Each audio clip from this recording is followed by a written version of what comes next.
السلام عليكم ورحمة الله وبركاته. أصحابتك وحرن جنال كمركل السود وهذا أدي هذا ومهتسنتهين مقال كان وحن ربائنا ندو كل وذاقه هويني دي مدحدة كأهيد أوروركي فيدين أو فيوجر الصومالي فربضان لعقت كحر قصي إسلامركانا الدنب اللي هلي كدواد مدة سنة كهرة أيام مانتا محكمة الدبلو جسو عليه هذا ما حيتها وحيابها اللي هايستو أو أي ويل كذا لو ذاكتي تاسيو هذا الدعوة دوغياشو أي دونيان in gabi ahaanba laga mamnuuco in wiilkeeda ay la xiriirto inta laga xukumayo iyadoo xukunkeedana uu yahay bisha soo socota arintaasi waan idinla wadaagaya ninkii Soomaaliga ahaa shalay waqooyiga magaalada London laba qof oo Yahuuda ku tooriyay isla markaana isagana la qabtay ayaa magaciisa la shaaciyay ninkan maxay tahay sababta horay ciidamada la dagaalama argagixisada loogu wareejiyay maxayse tahay arrimaha maskaxiyan uu ka cabanayo iyo qalalaasaha kale oo horay uu u geystay arintaasi oo hadda dawladda Ingiriiska shalay ilaa iyo maanta ay si aad ah uga hadlaysay iyo ra'iisul wasaaraha Ingiriiska oo booqday meeshii dhibaatada uu ka geystay ninkan Soomaaliga laakiin lagu qayliyay dawladuna ay leedahay lacag fara badan ayaan ku bixin doonaa ilaalinta goobaha Yahuudu ay wax ku caabudaan iskuuladooda iyo goobaha bulshada oo isugu yimaadaan arrimaha soo idil ayaan idinla wadaagaya balse marka hore soo dhawaada waxaan wada naqaanaa haweeneydan la yiraahdo Amy Park waa haweeneydii madaxda ka ahayd ururka Feeding Our Future taasi oo Soomaali fara badan lacagtan hadda lagu haysto siisay iyadoo waliba og in qaab sharci darro ah lacagtan ay ku bixinaysay kuwii urur furtaba waa ay u ansaxisaa kadibna lacagta ayay siinaysay lacaga kickback ayay ka qaadanayso oo dhahaysa hadaad intaas siinayso adigana lacagtaasi waan ku ogolahay maxkamad waa tii la maxkamadeeyay horaantii sanadkii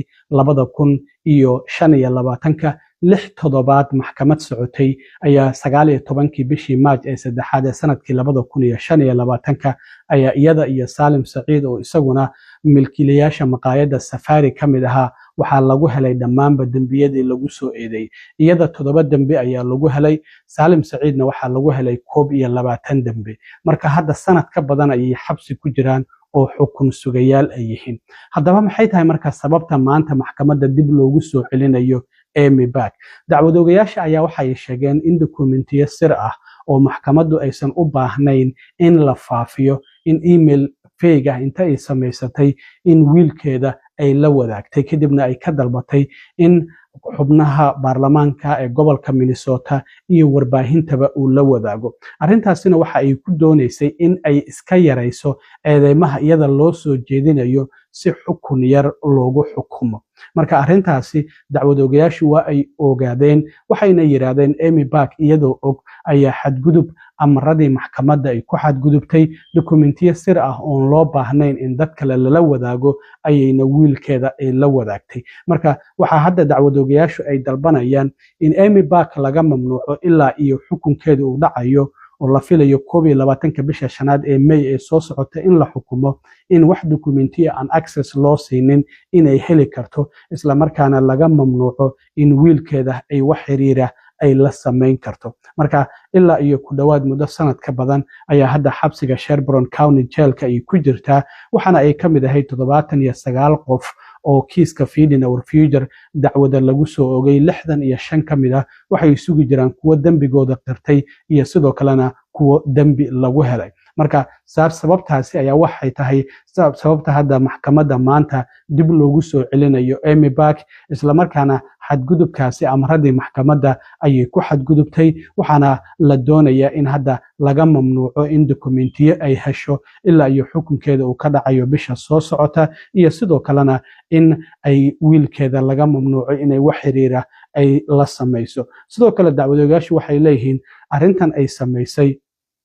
Amy Park ma ahan in xadgudub ay ku tahay kaliya arrimaha maxkamadda iyo waliba dacwadii iyada loo haystay laakiin waxa ay sidoo kale ay dhibaato weyn ku tahay dadkii iyada ku marqaati furay waxaana qareenkeeda uu yiri Amy Park waxa ay u ooynaysaa in ay cadaalad hesho isla markaana waxa ay doonaysaa runta oo idil in ay banaan ka timaado marka sidaasi ayaa maanta maxkamadda dib loogu soo celinaya Amy Park isla markaana waan arki doonaa garsooraha maxkamaddu waxyaabaha ay arintaasi ay ku xukunto Amy Bark maadaama xadgudubkaasi ay samaysay laakiin xukunkeeda 21 bisha May ee shanaad ee soo socota ayaa la xukumi doonaa 7 dambi ayaana horey loogu helay arrimahaasi haddii intaasi aan ka gudbo shalay waxaa jirtay waqooyiga magaalada London ee caasimadda waddanka Ingiriiska gaar ahaan Golders Green meel la yiraahdo in nin Soomaali ah oo hadda magaciisa lagu sheegay Ciise Suleymaan oo 45 jir ah in 2 qof uu ku tooriyay midi ayuu watay waxaana la arkayaa qof meel taagan oo bas sugaya isagoo midida ku dhufanaya kadibna qof kale ayuu midi ku dhuftay ka hor kadib intii aysan boolisku aysan gacanta ku dhigin labada nin waa Yuhuud uu tooriyay 34 jir iyo 76 jir ayay yihiin aagaasi Yuhuud ay ku badan tahay waqooyiga London muddooyinkii ugu dambeeyay waxaa ka dhacayay falal kala duwan oo Yuhuudda looga soo horjeedo mar in meelaha ay wax ku caabudaan la weeraro amaba la gubo ambalaasyo la gubay ayaa jirtay oo iyagu ay lahaayeen sidaas darteed marka boolisku shalay ninkan Soomaaliga ah oo Ciise Suleymaan la yiraahdo gacanta ayay ku dhigeen ninkan waa 45 jir waddanka Ingiriiskana sharci ayuu ku galay isagoo yar horaantii sanadkii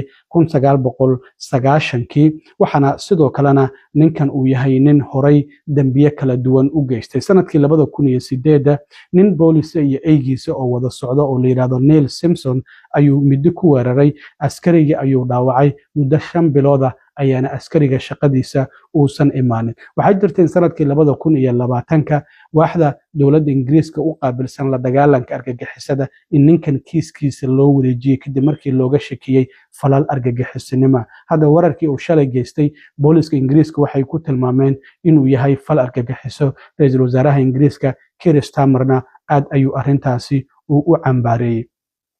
wasiirka arrimaha gudaha haweeneyda la yiraahdo Shabana Mahmoudna waxay xaqiijisay in lacag 25 milyan oo pound oo dheeraad oo 47 milyan oo dollar u dhiganta ay ku bixin doonaan sugidda goobaha Yuhuudda ay wax ku caabudo ee Senegal iskuuladooda iyo goobaha community-ga oo iyagu ay dadka Yuhuudda ay leeyihiin ra'iisul wasaaraha Ingiriiska Keir Starmer saaka waxa uu booqday goobtii Golders Green oo ninkan Soomaaliga shalay uu ku tooriyay dadkaasi labadaasi nin ee Yuhuudda dadka community-ga ee meeshaasi degan ayaana ra'iisul wasaaraha si aad ah ugu qaylinayay waxayna dhahayeen waxaad ku guuldareysatay in aad wax ka qabato arrimaha Yuhuud naceebka oo waddanka Ingiriiska ku sii faafay xitaa gulihiisa wasiirada ayuu kulan la yeeshay isla markaana dowladda Ingiriiska waxay arintan ku tilmaantay inuu yahay fal argagixiso marka ninkan Soomaaliga waxa la leeyahay maskaxiyan ma caafimaad qabo sidoo kalena horay dhibaatooyin kala duwan ayuu u geystay shalay markii ay boolisku xirayeen